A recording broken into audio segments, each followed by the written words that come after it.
ጀነራል ጻድቃን ገብረትንሳይ በኢትዮጵያና በኤርትራ መካከል በማንኛውም ቅጽበት ጦርነት ሊነሳ ይችላል በማለት አስጠነቀቁ። ሰላም ጤና ይስጥልኝ ውድና የተከበራችሁ የኢትዮጵያ ዴይሊ ተመልካቾቻችን፣ ለዛሬ አዲስ ወቅታዊ ጠቃሚ ባልናቸው መረጃዎች መተናል። አብራችሁን እንድትቆዩ እንጋብዛችኋለን። የትግራይ ክልል ጊዜያዊ አስተዳደር ፕሬዝዳንት አቶ ጌታቸው ረዳም በኢትዮጵያና በኤርትራ መካከል በግልጽ የሚታይ መቃቃር አለ፣ የእኔ ስጋት ይህ ከቃላት አልፎ ወደ ጦርነት እንዳያድግ ነው ብለዋል። ጦርነቱ ለቀጠናውም ዳፋ እንደሚሆንም ጀነራል ጻድቃን በእንግሊዝኛ ባስነበቡት ጽሑፍ አስታውቀዋል። በሁለቱም ሀገራት መካከል የሚደረግ ጦርነት በሁለቱም ወገኖች እንደሚባለው አጭርና ወሳኝ እንደማይሆን የገለጹት ጀነራል ጻድቃን ለቀጠናው አውዳሚ እንደሚሆን ጠቅሰዋል። ጦርነቱ ሲያከትም አሁን የምናውቀው የአገሪቱ ጂኦግራፊ ይለወጣል። በአፍሪካ ቀንድና ከቀይ ባህር ባሻገርም ጉልህ የፖለቲካ አስተላለፍ ለውጥ ያስከትላል ብለዋል። በትግራይ ጊዜያዊ አስተዳደር ውስጥ በምክትል ፕሬዝዳንት ማዕረግ ያልተማከለ አስተዳደርና ዲሞክራታይዜሽን ካቢኔ ሴክሬታሪያት ኃላፊ የሆኑት ሌተናንት ጀነራል ጻድቃን ገብረትንሳይ በኢትዮጵያና በኤርትራ መካከል የሚቀሰቀሰው ጦርነት የሱዳን እና የቀይ ባህር ደህንነት ላይ በቀጥታ ተጽዕኖ ያሳድራል ብለዋል። በጦርነቱ ማዕከላዊ የምትሆነው በደንብ የሰለጠነና ልምድ ያካበተ ከፍተኛ ወታደር ቁጥር ያላት ትግራይ ናት ሲሉም አክለዋል። በኢትዮጵያና በኤርትራ መካከል ያለው ግንኙነት መሻከር ከጊዜ ወደ ጊዜ እየተባባሰ መጥቶ በቅርብ ሳምንታት ውስጥ የግጭት ስጋት እንዳለ ከተለያየ አቅጣጫ ሲሰማ ቆይቷል። በተለይም የቀድሞ የኢትዮጵያ ፕሬዝዳንት ዶክተር ሙላቱ ተሾመ በአልጀዚራ ላይ ያስነበቡት የኤርትራውን ፕሬዝዳንት ኢሳያስ አፈወርቂ በቀጠናው ለሚፈጠር ተጠያቂ የሚያደርግ ጽሑፍን ተከትሎ በሁለቱ ሀገራት መካከል ያለው መካረር ተባብሷል። የኤርትራው የማስታወቂያ ሚኒስተር አቶ የማነ ገብረ መስቀል ለዚህ ጽሑፍ ምላሽ ኢትዮጵያ ኤርትራን እየተነኮሰች እንደሆነ የሚከስ ጽሑፍ በኤክስ ገጻቸው ሰጥተዋል። ከፕሪቶሪያ ስምምነት በኋላ በኢትዮጵያና በኤርትራ መካከል ያለው ግንኙነት እንደሻከረ ጠቋሚ ምልክቶች ቢኖሩም ከሁለቱም ሀገራት በኩል በይፋ የተባለ ነገር አልነበረም። በሰሜን ኢትዮጵያው ጦርነት የኤርትራ ጦር ከኢትዮጵያ ፌዴራል መንግስት ጎን መሰለፉ አይዘነጋም። ጀነራል ጻድቃን ትግራይ ከዚህ ጦርነት መራቅና ሰላም እንዲሰፍን እንደምትሻ በጽሑፋቸው ገልጸዋል። ለሰላም ያለው እድል እየጠበበ ቢሆንም ወደ ግጭት ላለመግባት ሁሉንም መንገዶች መጠቀም እንደሚያሻ ተናግረዋል። ከፕሪቶሪያ ስምምነት በኋላ በሁለቱ ሀገራት መካከል ያለው ግንኙነት ያልሸቱን በማስታወስ ጦርነት አይቀሬ መሆኑንም ጀነራሉ ጠቅሰዋል።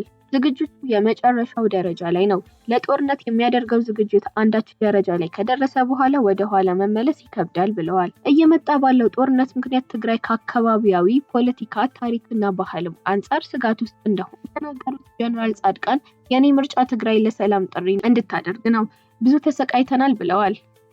ሆኖም ግን መሪዎች ከድርድር ይልቅ ጦርነትን በሚመርጡበት ወቅት በኢትዮጵያና በኤርትራ መካከል ለሚኖረው ጦርነት የጦር አውድማ ትግራይ እንደምትሆን ስጋታቸውን በጽሑፋቸው አስተጋብተዋል። ትግራይ በአፍሪካ ቀንድ ባላት ቦታ እንዲሁም ከአማራና ከአፋር ክልሎች ጋር አዋሳኝ መሆኗ ለሌሎች ሰዎች ጦርነት አስፈላጊ ያደርጋታል ብለዋል።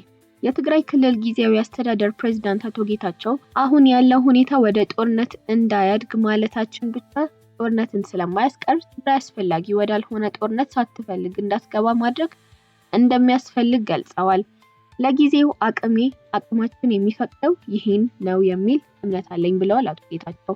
ከ2 ዓመት በፊት ከኤርትራ ጋር ግንኙነት ተጀምሮ እንደነበር የጠቀሱት የጊዜያዊ አስተዳደር ፕሬዝዳንቱ እስከ ባለፈው ዓመት ነሐሴ ድረስ ግንኙነቱ ጥሩ እንደነበር ጠቅሰዋል።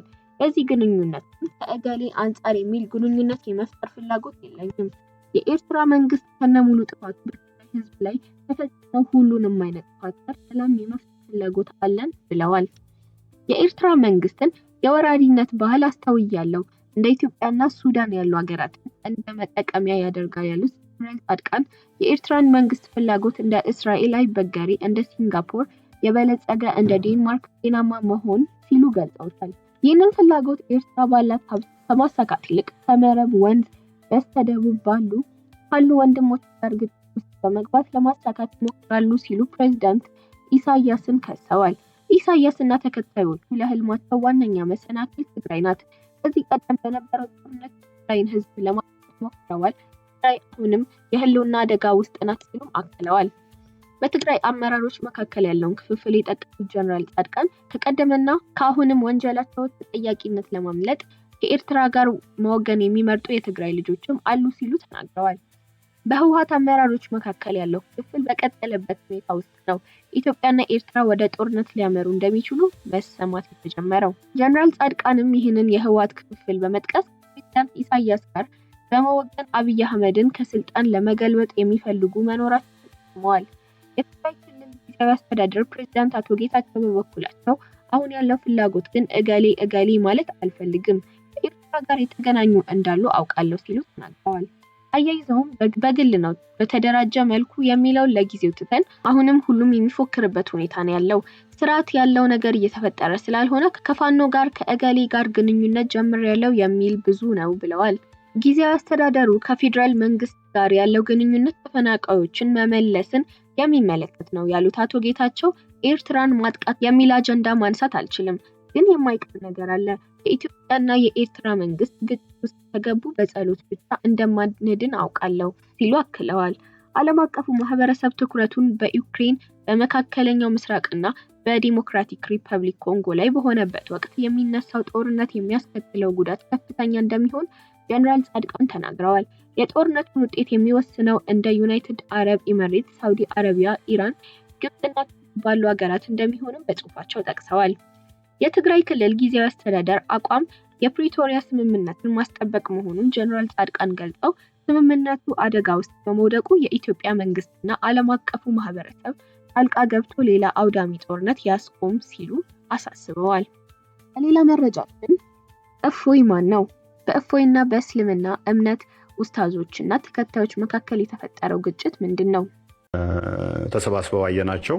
ኦኬ፣ የሆነ ሜዳ ነበረ፣ እዛ ላይ ተሰባስበዋል። ዙሪያውን ከበውናል። ኦኬ፣ አታክ ሊያደርጉን ነው የመጡት።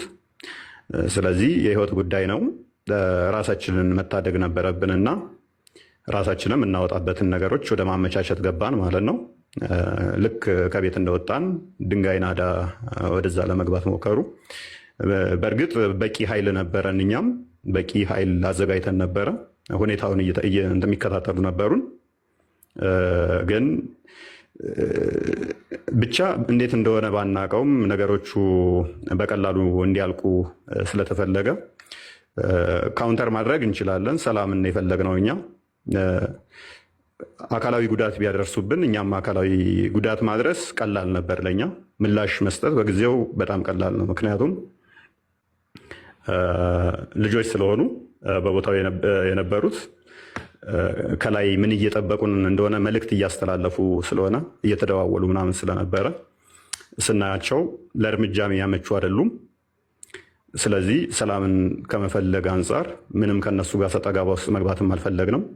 ያለው አማራጭ አልፎ መሄድ ነው፣ ጥሶ መሄድን ነው የመረጥነው።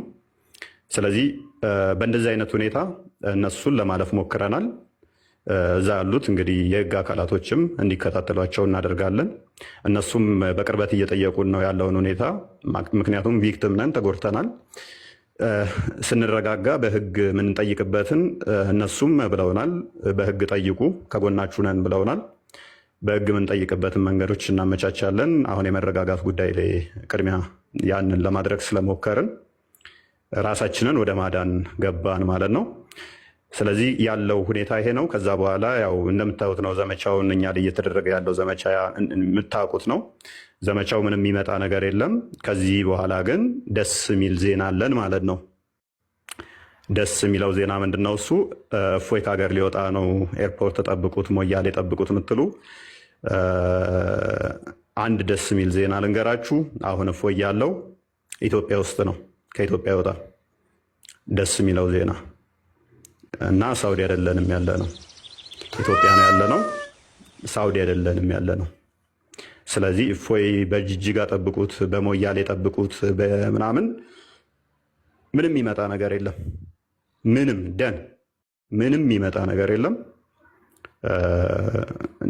እንደዚህ የሚሏችሁን ሰው የሚሏችሁን ምንም እንትን አትበሉ። የትም አንወጣም፣ የትም ይህን በመቶ እጥፍ አብዝተ ነው እስልምና ላይ እንዲሰራ እናደርጋለን። በመቶ እጥፍ አድርገ ነው ማለት ነው። በመቶ እጥፍ አድርገን ኢትዮጵያ ውስጥ እስልምና ላይ እንዲሰራ እናደርጋለን። እሱ ብቻ አይደለም፣ እናንተ ከጎናችን ትቆማላችሁ። እስልምና ላይ እንዲሰራ ተቋማት እንገነባለን። አሁን ፕሮቴስታንት ላይ እንዲሰራ ነው ተቋማቶች ያሉት። አሁን ግን ደስ በሚል ሁኔታ እስልምና ላይ የሚሰሩ መምህራኖችን እናመጣለን። እስልምና ላይ የሚሰሩ ዩኒቨርሲቲዎችን እንከፍታለን። አትሊስት በአንድ ዩኒቨርሲቲ እንጀምራለን። እስልምና ላይ የሚሰራ እያንዳንዱ መጽሐፍቶቻቸውን ለመረጃ ተይዘዋል። በህግ በኩል ያለውንም የነሱ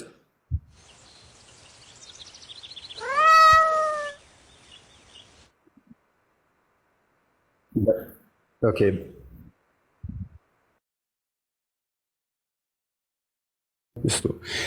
እና በህግ በኩል ያሉትንም በህግ እንሄድበታለን። እያንዳንዳቸው ከኡስታዝ አቡ ሀይደር ጀምሮ እያንዳንዳቸው ኡስታዞች ከኛ አስተምሮ ልቅ ጠምዝዘው ያስተማሩ ስለሆነ እሱን መረጃዎች እያሰባሰብን ከህግ አካላት ጋር እኛም እየሰነድንላቸው ነው ያለ ነው።